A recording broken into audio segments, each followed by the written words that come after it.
Vamos ter uma repetição. Pelo que a gente olha hoje nos sistemas da gente, a gente não encontrou nenhum indicador, nenhum marcador aparente de ter algo parecido com o que está acontecendo lá fora. Obviamente nós não estamos isolados na América Latina, mas a gente hoje, todos os dias, a gente está olhando tudo que está acontecendo dentro da rede, de maneira geral, para ver se tem algum sinal que vai acontecer na explosão. E a explosão vai acontecer como aconteceu em 2013. Não vai ser um fato isolado numa cidade, que pode ser uma cidade do Nordeste, uma cidade, ou São Paulo, onde vai gerar visibilidade, vai chamar atenção e vai pulverizar. Mas hoje os sistemas da gente não identificaram isso ainda. Porque o ativismo, na verdade a gente tem agora o ativismo analógico que se combinou com o ativismo digital e está em todo lugar agora. Em todo ambiente onde tem um agente político, ele está lá dentro. E mais importante, é por isso que o papel, este encontro, mais uma vez, eu não tenho nenhum contrato com a CNI, tá? Então eu falo completamente com independência. Esse encontro aqui da CNI é importantíssimo, porque diz para vocês o seguinte: a sociedade já sabe como pressionar e mobilizar a opinião pública contra o parlamento, contra o Congresso. As ONGs que estão lá, isso aqui houve um evento em São Paulo, em setembro, a Conferência Nacional de Advocates, que reuniu 300 entidades. Nós tentamos nos cadastrar para ir para lá, e a resposta que nós recebemos foi: vocês são empresas não são bem-vindas aqui. Mais ou menos isso. Não veio com essa transparência, mas fez isso. Existe uma entidade lá em São Paulo chamada Advocacy Hub, que faz cursos de advocacy para entidades do terceiro setor pressionarem os deputados e senadores. Então, já existe, o que a gente precisa aqui é unir forças, não para se contrapor e sair brigando, mas é o seguinte: não, você vem para cá, eu tenho um entendimento do que você está fazendo e eu vou me defender na medida do possível. Porque isso vai aumentar e vai pressionar. O que a gente precisa aqui, o que a gente está discutindo é conhecimento. A gente precisa ter o conhecimento para poder se defender. E aqui são um conjunto de campanhas que já aconteceram, de pessoas que estão tentando pressionar o parlamento. Então tem aqui a Beca, que é o robô feminino, que acompanha assuntos sobre feminino nas redes sociais e envia alerta para mais de 50 mil seguidores, que também mandam alerta para os deputados, senadores, essas coisas. Às vezes, a gente precisa ter um cuidado que a agenda que um senador e um deputado absorve nem sempre é a agenda que importa ao país. Nesse aspecto aqui, não estou dizendo que o feminismo não é importante, estou dizendo o seguinte: só precisa ter esse cuidado para saber se isso é realmente aquela importância. Mas tem esse movimento baseado em tecnologia. Eu tenho aqui um movimento nos Estados Unidos das galinhas felizes, não sei se você conhece, né? Teve uma campanha nos Estados Unidos de ONGs dizendo que as galinhas que eram tratadas muito presas em si, lá nos galinheiros lá, iam ficar pastando igual a boi. Então tem esse modelo agora de galinhas felizes. Se você tem uma marca que chama Corim, frango Corim, se você olhar na embalagem, diz: olha, este frango foi tratado sem hormônios, foi tratado foi tratado num ambiente onde ele tinha espaço para andar, essas coisas todas. Porque tem cenas horríveis de galinheiros onde a galinha morre, pisoteada, tem canibalismo, essas coisas todas. Então eles conseguiram nos Estados Unidos. Isto aqui é o mais grave, que é o seguinte: no Chile, a divulgação de uma fake news, dizendo que metade das crianças e adolescentes do Chile seria obesa, impactou numa lei do Congresso, criando nova legislação de rotulagem e ultra restritiva. Se vocês perceberem, se vocês forem no Chile, os Papais Noéis, aquelas coisas, que os docinhos vêm num saco opaco. Não tem, é opaco lá. Porque foi baseado numa campanha onde dizia metade das crianças do Chile tem obesidade. Na verdade é o seguinte: é 15%. Só que 15% e 50% é diferente. Obesidade é um problema sério? É um problema sério, mas o parlamento do país não pode tomar uma decisão baseada no fake news. que a gente aqui tem algo parecido, que é o Instituto Alana diz que publicidade infantil é proibida no Brasil. E não é. Não tem nenhuma proibição dizendo isso. O que existe é uma norma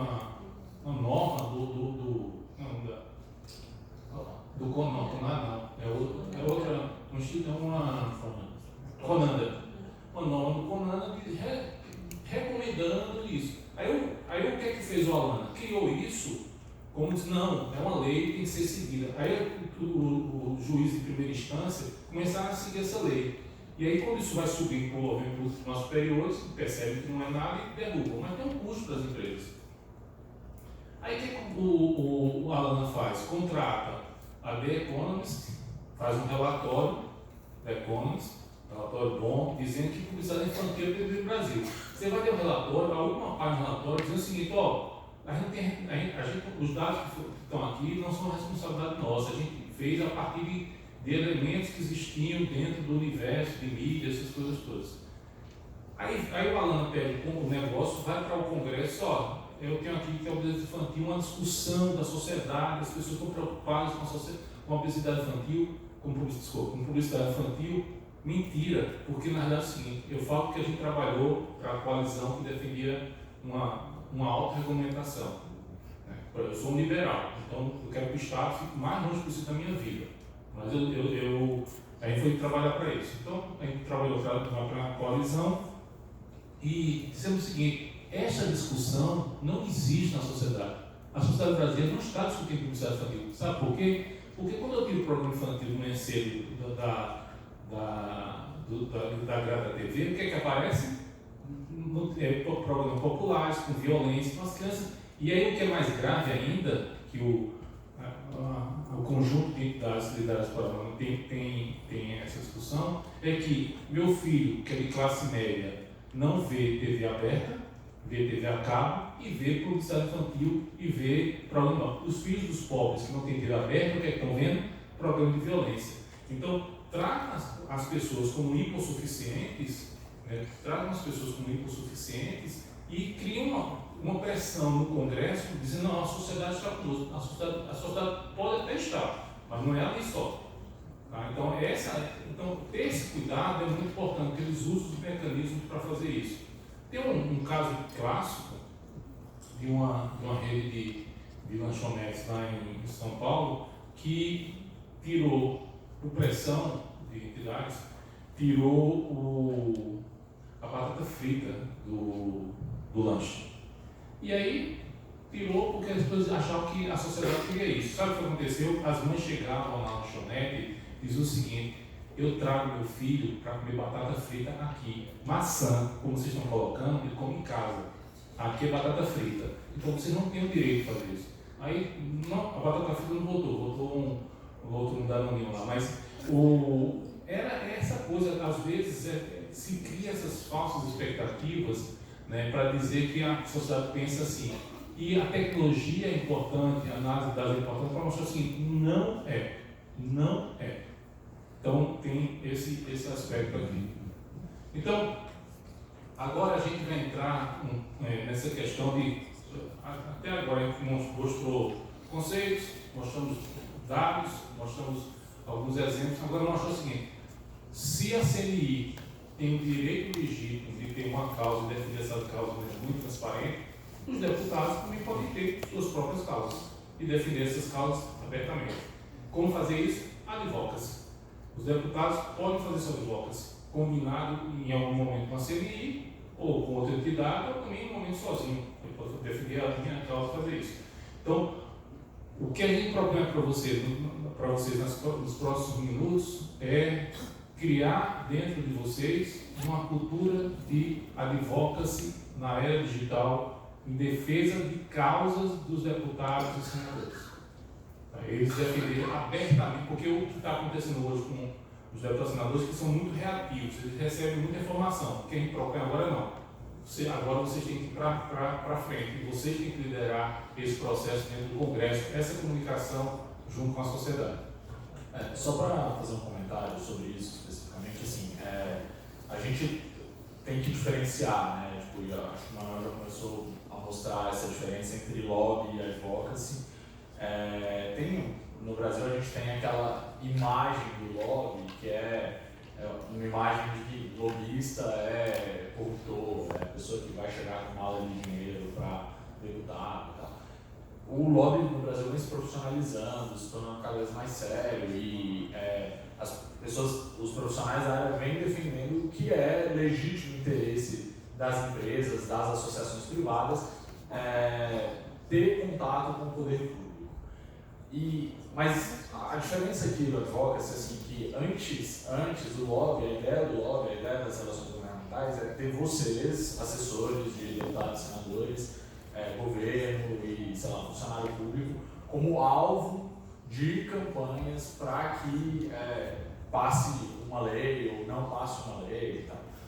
Com o advocacy, o grande diferencial é que você desloca esse alvo não só para aquela pessoa que tem poder decisório, então você que está lá ajudando a escrever um projeto de lei, mas também todo o ecossistema em torno dessas pessoas que têm poder decisório.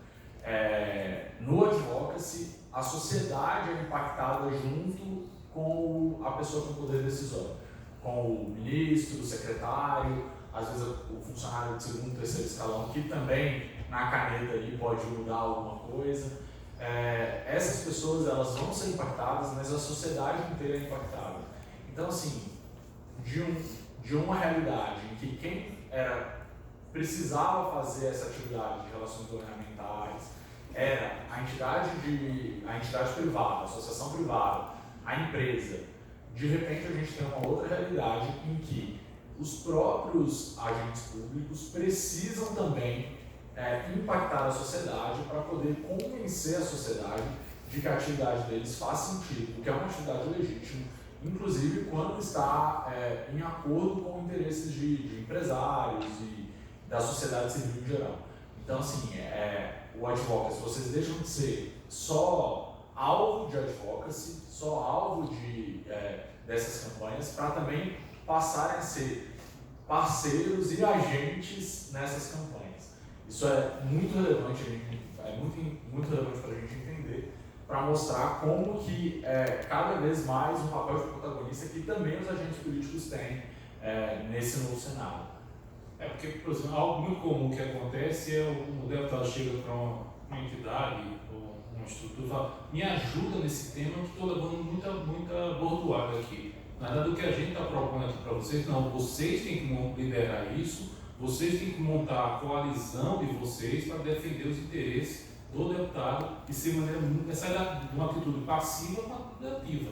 É ser ativo e dizer assim: ó, é isso que eu acredito, é isso que eu vou defender. Então, seguindo aqui, a pergunta que a gente faz é o seguinte: por que não fazer a favor da agenda pública de interesse do parlamentar advocacy? Essa é a questão. Se as entidades fazem, se as empresas fazem, se os sindicalistas fazem, por que os deputados não podem fazer? Criar esse movimento dentro do Congresso, dentro das Assembleias Legislativas, dentro das câmaras de vereadores. O seguinte: eles precisam ser agentes ativos de uma causa. Qual é o objetivo do advocacy? O que vocês vão buscar com a advocacy digital? Vocês querem chamar atenção, porque ainda no mercado tem escassez de atenção, tem muita informação. Vocês querem gerar interações, como os deputados geram, como o presidente gera, como a oposição gera, e vocês querem ter apoio. Esses são os três principais objetivos. É como se você estivesse diante de uma campanha de marca. Uma marca, os três grandes objetivos de uma marca, quando se lança no mundo digital, é buscar atenção, interação e apoio. Né? O apoio numa eleição vamos chamar assim, é a transação, que é o voto que me elege. Então eu consegui fazer isso. Então são os três objetivos que qualquer estratégia de votos tem que buscar. Tem duas formas tem dois modelos de advocacy que a gente entende. O advocacy clássico, né, que é o advocacy que ele é de baixo alcance, porque ele não impacta diretamente, ele impacta apenas o agente, não o ecossistema do agente. Né? Ele é de alto custo, ele exige que você, o custo da aquisição da informação é muito alto, você tem que ir lá, buscar a informação, trazer, tem que ser de maneira muito analógica. É muito pontual, que você faz, como ele é de baixo alcance e alto custo, ele tem que ser pontual, senão você tem que montar uma máquina de dinheiro para fazer isso. E os atores são consolidados, eu sei mais ou menos quem são as pessoas, eu vou ali, converso com as pessoas e trato com elas. O digital não, o advocacy digital ele tem amplo alcance, porque eu tenho a capacidade de disseminar. O custo dele não é que é um custo baixo, ele é um custo otimizado. Eu consigo ser mais assertivo no custo. Ele é constante, ele é cumulativo, porque a causa ela não morre, ela é perene durante o mandato, a vida política do parlamentar. Ele permite a entrada de novos atores, que eu não estou conversando, pessoas que são influenciadoras na minha região, que eu posso, e ele é personalizado. Nossa grande defesa é o entendimento do conceito básico da advocacy, mais aplicado e mais com o uso de ferramenta digital. Não tem como ser diferente. Você pode até tentar, mas você vai ficar dentro de uma escala de relação com o seu papo, você vai ficar numa situação menor. Aqui, assim, como é que é a estratégia clássica da advocacy? Você planeja, você tem um tema, você tem os agentes influenciadores, que é a opinião pública, a mídia, os formadores de opinião, você tem os agentes decisores, mercado, governo, parlamento judiciário, e você faz uma ação. Esse é o modelo clássico que se ensina em tudo que é lugar. O modelo que a gente propõe digital, na realidade, a gente, antes de definir a causa, ou pelo menos entender qual a sua causa, é ter inteligência digital para capturar dados, construir a narrativa, identificar as oportunidades e junto, já na saída, você já ter seus stakeholders mapeados e seus possíveis aliados. Então esse é o grande modelo. E o resto permanece muito igual. E aqui é o fluxo de propagação de uma causa de advocacy, né? E a gente usa isso também para gestão de crise, mas é a causa no digital. Eu tenho um estágio de latência, que é quando eu defino a causa e ela fica ali adormecida. Eu injeto um gatilho, que pode ser uma ação de mídia, pode ser um discurso, pode ser um projeto, pode ser alguma coisa. Eu começo a acelerar essa causa entra no estágio de aderência, quando ela começa a se disseminar nas redes sociais, a mídia absorve essa causa, outros agentes também se envolvem nessa causa. Eu chego no pico e esta causa entra no estado de dormência não constante. O que é que vai determinar esse gráfico, a velocidade desse gráfico? A relação de tempo e intensidade. A minha capacidade é o tempo que eu quero ter os resultados e a intensidade que eu vou dar à causa. No plano estratégico, naquela coisa da inteligência digital que a gente colocou, a gente considera que são importantes algumas variáveis. Primeiro, catalogar as potenciais situações de risco e de crise. Se você vai falar sobre educação, ou direitos da mulher, ou direitos da criança, você tem que saber assim, quais são os temas que eu vou tentar definir para não gerar impacto, não gerar reações negativas de toda ordem, né? E identificar quais são esses gatilhos. Segundo ponto, é desenvolver uma política de interação. Então, assim, eu vou ser reativo nas minhas interações, ou vou ser proativo, ou seja, as duas coisas. Você tem que ter um mapa, na verdade você tem que escrever e ter esse mapa para fazer. Como eu falei aqui bem antes, isto aqui é um processo, não é uma ação. Né? É um processo, você tem que sentar e organizar esse processo. O terceiro ponto é formular a estratégia para conduzir a situação. Quais os efeitos, os obstáculos, de cada cenário e o que é que os stakeholders esperam. Feito isto, desenhando esse plano, você parte para a construção da sua agenda de conteúdo. Primeira pergunta: quem é o dono do projeto do gabinete? Primeira pergunta. Segunda pergunta: quem é meu público-alvo? Depois, quais as plataformas que eu vou utilizar? Tenho que utilizar tudo? Por exemplo, se eu tenho um deputado, um senador mais falante, que é um deputado parlamentar que se expõe bem, que fala bem na TV, YouTube é um caminho natural para ele. Né? Se eu tenho um deputado mais introspectivo, que mais reflexivo e mais tímido, eu tenho que definir o Twitter, talvez seja melhor para ele. Se eu tenho um deputado que tem uma postura muito ligada a temas econômicos, o LinkedIn pode ser importante para ele. Feito isto, eu tenho que descobrir qual é o meu tom de voz. Não adianta eu entrar num modelo esquizofrênico de achar que eu vou, na rede social, o deputado vai ser cool e no mundo real ele é sério. Não, tem que ser o que ele o que ele é. Não pode inventar. Mas essa definição, quando vou responder de maneira informal, o deputado vai poder falar VC ou em vez de você, PQ em vez de porquê. Então, assim, esse dicionário semântico é importante definir. Qual a frequência que eu vou trabalhar nisso? O ideal é que você tenha uma frequência bastante razoável. Né? Porque é outra coisa, o post que está no Facebook não significa que você pode fazer igualzinho no Twitter. São linguagens diferentes. E o final de tudo é como medir o resultado. Né? Aí aqui a gente entra os canais de comunicação da causa. Então, cada canal tem uma característica própria, né? que a gente vai colocar aqui para vocês entenderem. Vou falar um pouco sobre isso. Uma das dificuldades que as pessoas têm, às vezes, é entender como usar cada canal. Né? Então, assim, basicamente, a gente tem que entender que são canais diferentes, públicos diferentes, e tem que usar todos. Né? Tipo, quer dizer, alguns deputados talvez não precisem estar em um ou outro canal, tal, mas assim, se vocês dominarem para que serve cada um deles, vocês vão saber fazer uma estratégia mais bem acabada de redes sociais, uma estratégia mais bem acabada de advocacy digital.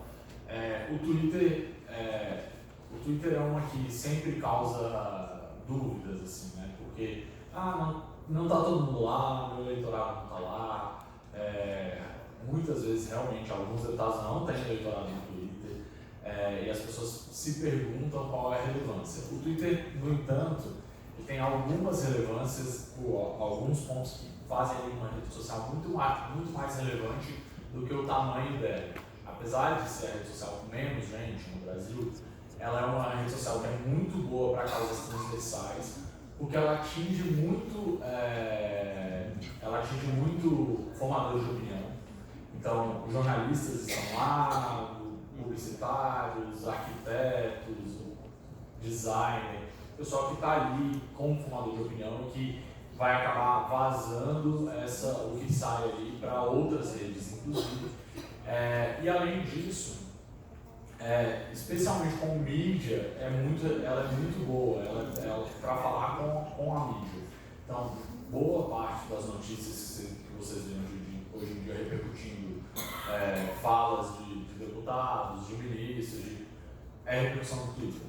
Então, vocês vão ver porque ele é muito fácil de acessar, é muito fácil de acompanhar, tem ferramentas boas, vocês conseguem acompanhar também, inclusive com ferramentas gratuitas do próprio Twitter, que assuntos estão sendo falados, e é uma rede que é importante por causa disso. Mesmo que você não fale diretamente com o eleitor ou com todo o seu eleitorado, ela tem essa relevância. E, então, principalmente para esse tipo de causa mais transversal, quando você vai falar de reforma do Estado, pautas econômicas, lá no Twitter que você vai dar um RT num economista que tem uma base de seguidores relevante, ele vai dar um RT na sua mensagem, ele vai compartilhar a sua mensagem. Lá no Twitter que vai estar o secretário especial do Ministério da Economia que está levantando aquela pauta, e de repente aquele secretário especial também pode dar um RT num deputado que está apoiando a mesma causa dele. Então, assim, tem muita relevância para esse tipo de causa. Então, para temas como educação também, meio ambiente, lá vai estar sempre nessa crista da onda. O assunto nasce ali e você já pega desde o início. E um dado bem importante, todas as empresas têm interesse que vocês façam uso das ferramentas deles. Twitter, Facebook, Google. Agora, se você ligar, sou assessor deputado e quero falar, obviamente o cara vai, só um. Mas se vocês se juntam, com os deputados, vocês criam uma frente parlamentar, uma frente de assessores, de advogados digital, e chamam para o Twitter, é o seguinte: nós somos 100, queremos que você venha aqui nos dizer o que é que a gente pode extrair de você. Aí muda de figura a situação. Mesma coisa o Facebook, mesma coisa o Google. Você faz um cronograma, não agora, no ano que vem, é o seguinte: no primeiro trimestre, como parte preparatória da eleição, vocês vão chamar Twitter, Facebook e Google, que é o que importa. Para dizer o seguinte: nós somos 100, 150, 200 assessores parlamentares, nós queremos que vocês venham aqui no Congresso falar para a gente de maneira como a gente pode utilizar. É quase um grupo de estudo isso. É quase um grupo de estudo. Entendeu? E uma coisa que eu ia falar é, assim, uma coisa básica do Twitter: conta verificada. Às vezes a gente vai procurar qual é o Twitter do deputado e tal. E, cara, tem 15 contas que você olha, uma não está ativa desde 2010, outra está ativa desde 2013, outra desde 2015, a outra, o último post foi na eleição de 2018. E assim, porque o cara começa uma conta, faz só para eleição, abandona. E ali ele está deixando uma oportunidade para o público que ele já fidelizou, de retomar esses temas. E às vezes você vai lá, acha alguém que tem o mesmo nome, mas você não sabe se é deputado ou não, parece que não é. Então, assim, pedir conta verificada, ligar lá para o Twitter, mandar um pedido de conta verificada. Deputados federais e senadores vão ter contas verificadas, eles dão contas verificadas. Até para jornalistas eles dão, mais para deputados e senadores. Então eu tenho um Twitter com essa característica. O Facebook, o Instagram, você tem um maior controle da narrativa. Você publica ali, você tem mais controle, né? Tem no Facebook e no Instagram tem uma relevância muito grande também, porque é onde está a maior parte do eleitorado. Então, assim, o Facebook já é uma rede que passou muito, já há um tempo, aquela característica de rede de hype, né? Daquela rede de onda que os jovens usam e é legal, é uma coisa de onda mesmo, para virar uma rede massificada. A sua mãe está no Facebook, a minha mãe está no Facebook, então o eleitorado está no Facebook e isso é muito relevante. Aí você tem essa característica de atingir mais gente lá, você tem também a característica de poder ter grupos com interesses específicos e atuar junto a esses grupos. Isso pode ter uma relevância, então, sei lá, grupos de defensores da floresta no estado tal. Então, assim, esse tipo de coisa pode acontecer, então facilita bastante também esse tipo de contato. É relevante estar por isso, tem muita gente. E tem esse controle da narrativa também, que é muito relevante, que você consegue ter uma política mais clara de comentar no Twitter, você postou, tá para a rede, as pessoas vão comentar do jeito que elas quiserem. No Facebook a sua fanpage, a fanpage do parlamentar. Então você pode ter uma política clara de esse tipo de comentário a gente aceita, esse tipo de comentário com xingamento não. Você vai receber notificação de tudo que estão comentando ali, no que você postou. Você vai interagir com as páginas que você achar mais relevante. Então é uma coisa um pouco mais controlada, um pouco mais fácil. Provavelmente a maioria de vocês já está acostumado com isso também.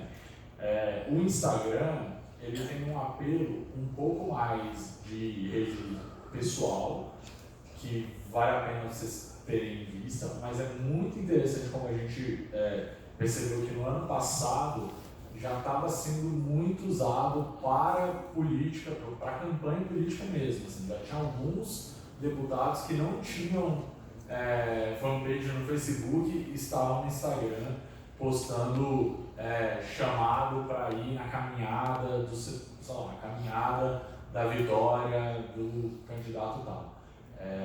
Então o Instagram ele tem uma facilidade que as pessoas veem muito, passa muito tempo e ele é muito simples de interação. Então, primeiro que é difícil o pessoal brigar mesmo no Instagram, igual no Facebook. Geralmente a pessoa só deixa like, nem comenta. Se comenta, no geral é apoiador mesmo, então facilita um pouco. É uma interação muito fácil, no geral. E também muito crescente, tem cada vez mais gente no Instagram. Um detalhe importante, eu sei que a vida de vocês não é fácil, mas tem que chegar para o deputado, para o senador, dizer o seguinte: tem dois caminhos para se tomar aqui. Ou a gente continua fazendo do jeito que está fazendo e vai ficar para trás, ou a gente faz do jeito que dois sujeitos lá falaram hoje de manhã para a gente na CNI. Eu não me esqueço, há uns 10 anos, abaixo tem 13 anos, há 10 anos me convidaram para falar com um senador da República, lá de Pernambuco, o que era rede social. Aí eu fiquei pensando, não tem muito tempo, outras coisas, não, tudo bem. Eu fiquei pensando como é que eu ia explicar para ele o que era rede social. Aí fiquei ali alguns dias pensando, só para marcar a reunião. Era do Orkut. Tá? Aí eu cheguei lá para ele e disse: senador, é o seguinte. Ele falou: não, essa coisa de rede social, vai seguir, essa coisa de jogos, só tem besteira. Vou falar uma coisa do senhor. O senhor tem 3 cidades aqui que o senhor teve voto: Garanhuns, Arco Verde e Petrolina. Nessas cidades, o senhor teve 10 mil votos em Garanhuns, 20 mil votos em Arco Verde e 30 mil votos em Petrolina. Perfeito? Rede social é o seguinte: tem uma comunidade no Orkut de Garanhuns que tem 50 mil pessoas. Tem uma comunidade no Orkut de Arco Verde que tem 40 mil. E tem uma comunidade no Orkut de Petrolina que tem 90 mil. Aí eu entendo. Porque, na verdade, a conta que ele vai fazer, porque se você chegar para ele lá, e a gente está completamente à disposição, se for o caso, o André está aqui. O André é uma pessoa certa. Ele vem, fala, liga, o que você quiser. Porque eu preciso que vocês fiquem mais sofisticados. Porque eu preciso que o Congresso receba de maneira mais organizada e estruturada as estratégias de advocacy que nós estamos desenhando do lado de cada das empresas. Esse é o que a gente pretende. Vocês precisam ficar, porque vai ser ótimo para a sociedade, vai ser ótimo para o país que tem um Congresso organizado do ponto de vista digital e empresas imputando informações, equidade de informações, até mesmo para o pessoal do terceiro setor vai ser ótimo. A gente precisa, inclusive, para o terceiro setor, ter a disposição de estar aqui fazendo a mesma coisa que a gente está fazendo. Até porque as causas das empresas, do terceiro setor e dos deputados, às vezes vão convergir também. São as mesmas causas. Então, assim, não tem, apesar de ter 2 lados do balcão, iniciativa privada, terceiro setor de um lado e um funcionário público, assessor do outro, são causas que vão convergir. E, assim, se um dia pode ser que o nosso cliente não vai ter uma causa que vai convergir com você diretamente, no dia seguinte uma segunda causa pode ser. E se não vai convergir com o seu deputado, pode convergir com o outro deputado. Então, assim, isso acontece. Foi o que o Marcos falou aqui antes. Só existe um país, né? Está todo mundo dentro do mesmo lugar. A gente quer sair a gente quer ser um país grande, um país importante. Tem hora que vai convergir, mas tem hora que não precisa convergir. Tá? Seguindo aqui, aí você tem, como eu falei, o YouTube a gente entende como um braço auxiliar da TV Câmara, mas assim, e aí não precisa fazer uma produção da Globo, né? Mais do que braço auxiliar, ele pode ser uma alternativa. Quantas vezes o seu deputado conseguiu 10 minutos principalmente no Senado é mais fácil, né? O pessoal que no Senado, qualquer hora você consegue ir lá e fala 10 minutos de tribuna. Mas quantas vezes um deputado consegue 10 minutos de tribuna ao longo do ano ali, para poder aparecer na TV Câmara? Além disso, qual a audiência da TV Câmara? E mais do que qual a audiência da TV Câmara quem está assistindo aquilo. Ir para o Jornal Nacional, cara, na raridade, quase ninguém vai. E no geral vão ser pessoas que já têm um pouco mais de projeção. Tá? Então, assim, você tem ali uma ferramenta, uma plataforma em que você vai poder falar direto para o seu público, inclusive, para aquela pessoa que já está interessada no seu mandato, para outras pessoas que talvez não conheçam o seu mandato, e que você pode fazer conteúdo todos os dias, ou sei lá, pelo menos uma vez por semana. Todo dia vai estar fala e tal, às vezes mas sei lá, uma vez por semana. Imagina ter uma tribuna toda semana. Toda semana você vai defender uma causa. E o YouTube, ele não só sobe o que? Posso fazer o vídeo no Facebook também. No Instagram pode fazer, vai ter alguma função. Mas no YouTube você vai ter um banco de dados de todas as principais defesas que o seu deputado fez ao longo dos 4 anos de mandato. Eu posso mandar o vídeo do YouTube para embeddar em blogs locais, porque na verdade é isso que a gente quer mostrar para vocês. Não é só a plataforma em si, é o que a plataforma permite. Então é o seguinte, o deputado publicou um vídeo no YouTube.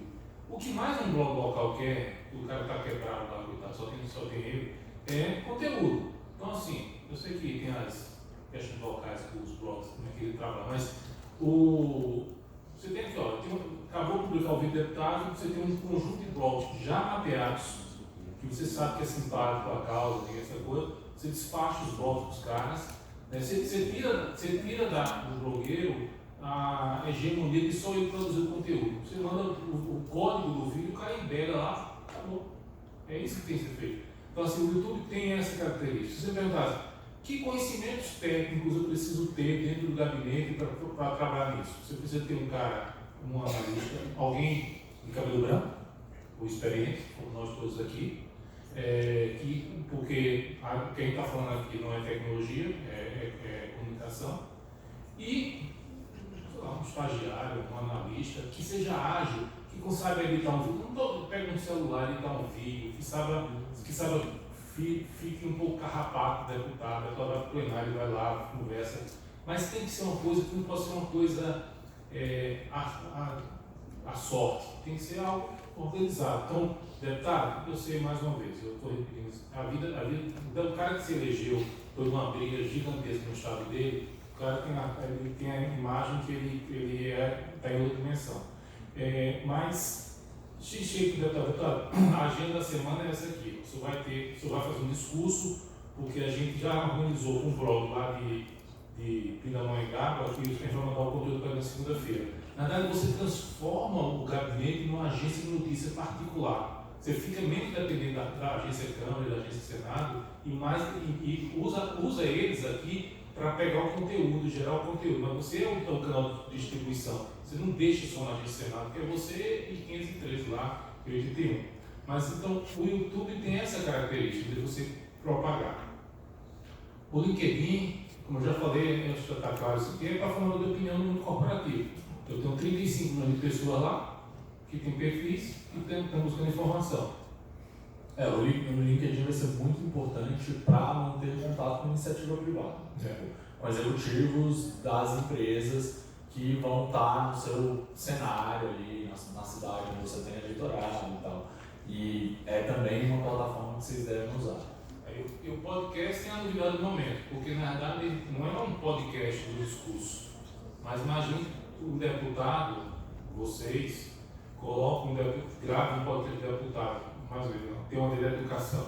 Ele vai conversar com o ministro da Educação e ele, ministro, eu queria gravar aqui algumas perguntas para o senhor, fazer as perguntas. A gente esteve discutindo aqui a questão da educação infantil com o ministro, eu fiz essas perguntas com o ministro, ele deu essas respostas.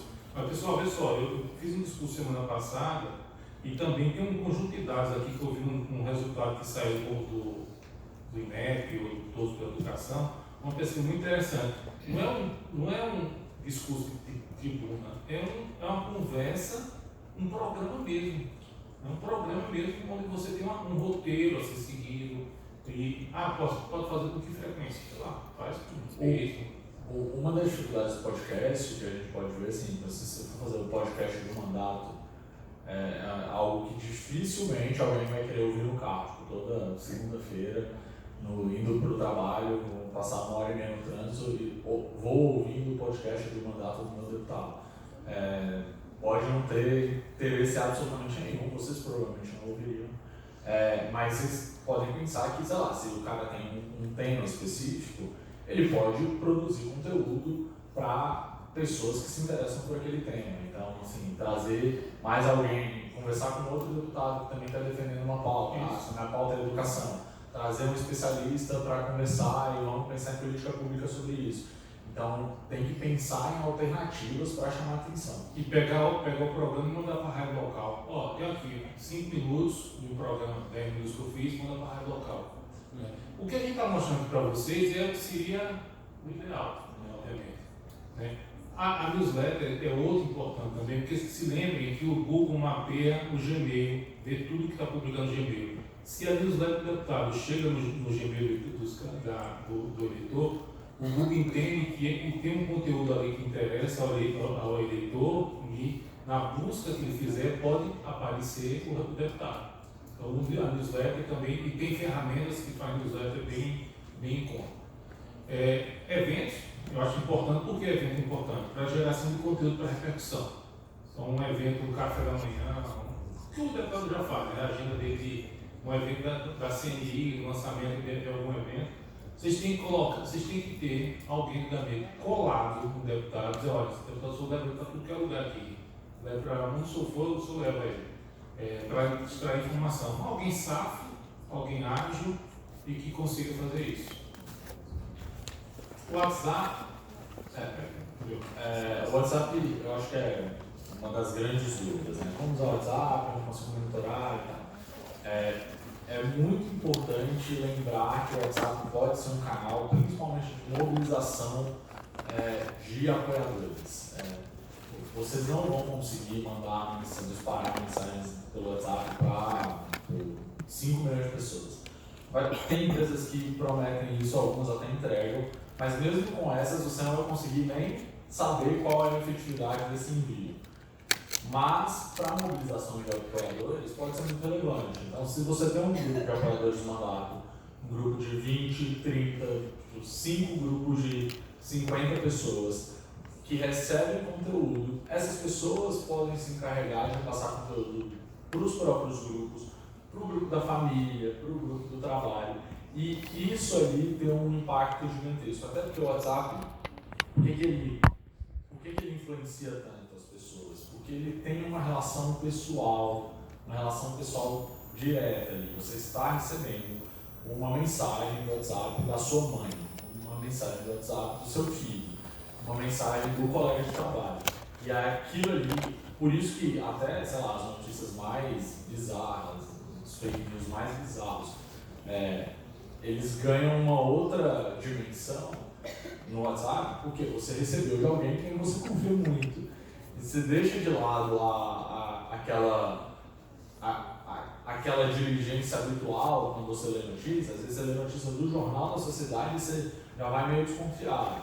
Mas quando você recebeu do seu tio, que é uma pessoa bem informada, um cara funcionário público há 30 anos, e aí ele mandou aquilo ali, falando sobre algo da área dele, você recebe aquilo e fala, nossa, meu tio mandou, então eu nem percebo. Tem um tanto de erro que claramente a notícia não era verdade. Então, assim, por ter essa relação já estabelecida no WhatsApp, vocês também podem usar para disseminar a verdade, para disseminar informação relevante sobre política. Mas para isso vocês precisam sim, não adianta você receber uma mensagem do WhatsApp de um número que você não conhece, dificilmente você vai passar essa mensagem. Mas vocês precisam ter uma rede de apoiadores justamente onde tem eleitorado. E como é que isso se materializa? O seguinte, deputado, quem são os seus 10 principais cargos eleitorais? Perfeito. Telefone, meu amigo, é o seguinte. Quantos grupos você participa? Eu participo de 50 grupos. Tudo bem, mas quais são os grupos de maior quantidade de pessoas? Tem 10. Perfeito. Então é o seguinte, uma vez por semana, ou como importante, não é ficar mandando notícia, lá deputado discursor. Eu vou te mandar, porque o WhatsApp é para dar comando. É comando para a tropa. Foi assim que foi feito na eleição. É comando para a tropa. Eu identifico esses 10 cabos eleitorais, que tem perto de cada 10 grupos deles. Vou te mandar esses comandos aqui para fazer isso. E ele vai obedecendo. Além disso, você pode criar uma lista de discussão no WhatsApp, mandar para até 200 pessoas. Então você vai conseguindo fazer essas questões de maneira geral. Eu ia só mencionar um caso que sei lá, aconteceu num universo muito pequeno, assim, mas na eleição de centro acadêmico na faculdade. Estou terminando a segunda faculdade, aí voltei para a juventude, né, praticamente. E aconteceu que na briga lá tava um boato no pátio, as pessoas tentando ganhar voto, vocês já devem ter visto assim, na faculdade de vocês e tal, aquela baixaria às vezes que rola, de boato e tal. E aí uma pessoa que foi alvo do boato, cara, se ela fosse responder, ela ia dar a voz, responder diretamente, ela ia amplificar o boato. Ela foi lá e fez uma resposta para alguns amigos no WhatsApp, os amigos começaram a compartilhar. O WhatsApp é usado para espalhar boato, ele pode ser usado também para espalhar a resposta ao boato. Então, assim, é uma estratégia que pode ser muito útil. E mais do que isso, às vezes soa como algo, sei lá, como algo natural, assim. Nesse caso dela foi uma resposta que ela deu para amigos, e aí todos os amigos viram como que ela estava chocada com aquelas acusações falsas que ela recebeu, e aí começaram a compartilhar. As pessoas recebiam e se compadeciam da pessoa naquela situação. Então, assim, o WhatsApp ele pode ser usado como uma estratégia de contra-informação mesmo, de informação contra boatos, contra fake news. Então, esse aqui é o último slide dessa fase, e aí o que eu vou mostrar em seguinte para você, para finalizar nossa conversa aqui, se a gente fosse construir uma causa, como é que ela seria essa causa? Isso aqui é uma árvore de decisão. Na verdade é o seguinte, eu tenho um gabinete que está mapeando está fazendo mapeamento da agenda de interesse parlamentar dentro do universo digital. Eu tenho um assessor que nós entendemos que tem que ser alguém com entendimento de análise de dados, que dedique pelo menos 4 horas por dia para isso, no mínimo. Esse mapeamento vai determinar a agenda de conteúdo que pode se transformar em discurso, em projeto, em post, pesquisas e montar um banco de dados. Eu tenho que saber quem fala do tema que interessa ao deputado, aonde e qual a repercussão disso. Eu tenho que montar uma matriz disso. Esses funcionamentos, ele gera uma decisão, porque o importante é o seguinte, onde é que a informação é muito mais útil? Onde ela gera uma ação. Se ela não gera uma mudança de comportamento, esquece.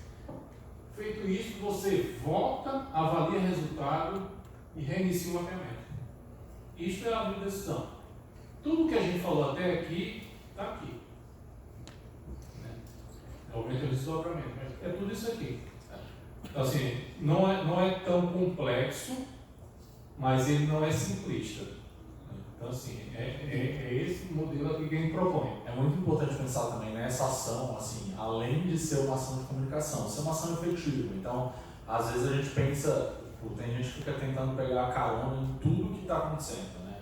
E aí fica postando sobre absolutamente qualquer tema do momento. Não adianta você postar sobre o tema do momento se você nunca apresentou um projeto de lei sobre isso, você nunca fez parte de uma comissão que discute o assunto, você nunca fez nenhuma ação que tenha a ver com isso. Então, uma das mudanças que deve ser provocadas é não só uma mudança de comunicação, mas uma mudança de ação. Se aquilo ali é relevante para o seu eleitorado, por que não propor um projeto de lei, ou então, conversar com alguém que está relatando um projeto de lei para poder fazer uma alteração naquele ponto? Essa mudança de postura também é relevante. O advocacy ele transforma uma estratégia meramente estratégia de comunicação para uma estratégia de defesa mesmo de causa. E defesa do mandato. E o mais importante aqui é o seguinte, isso é combinado, porque é o seguinte, se eu peguei a informação, ela se transformou num discurso, eu fiz um post, e de onde eu peguei essa informação, eu já mapeei o stakeholder aqui. Então, quando isso acontece, eu dou uma devolutiva para o stakeholder. Por isso que eu preciso ser proativo, preciso voltar para os stakeholders, está vendo essa informação que você deu, virou um discurso do deputado, tem esse post aqui, e aí você faz o ciclo. Então, essa é a ideia. O que eu quero mostrar aqui para vocês é o seguinte, o que a operação tem que acontecer? Ela tem que gerar aderência ao fluxo de informação. Vocês têm que ter rapidez como vantagem, não adianta ficar pensando 3 dias, 4 dias para escrever, tem que ser rápido. tem que ser rápido sem ser afobado. Vocês têm que ter uma persistência a longo prazo. A sua vida não vai se resolver em 2 semanas, né? nem num período, num mês só. Usem notícias como anúncio grátis. Explora a notícia, vê a notícia que está mais repercutindo e tem que ter um propósito. Se você não tiver um propósito, você não vai fazer nada. Tá? Aqui é o seguinte, imagine que isso aqui não é real, tá? Nos contrataram para criar uma ideia sobre o novo SUS.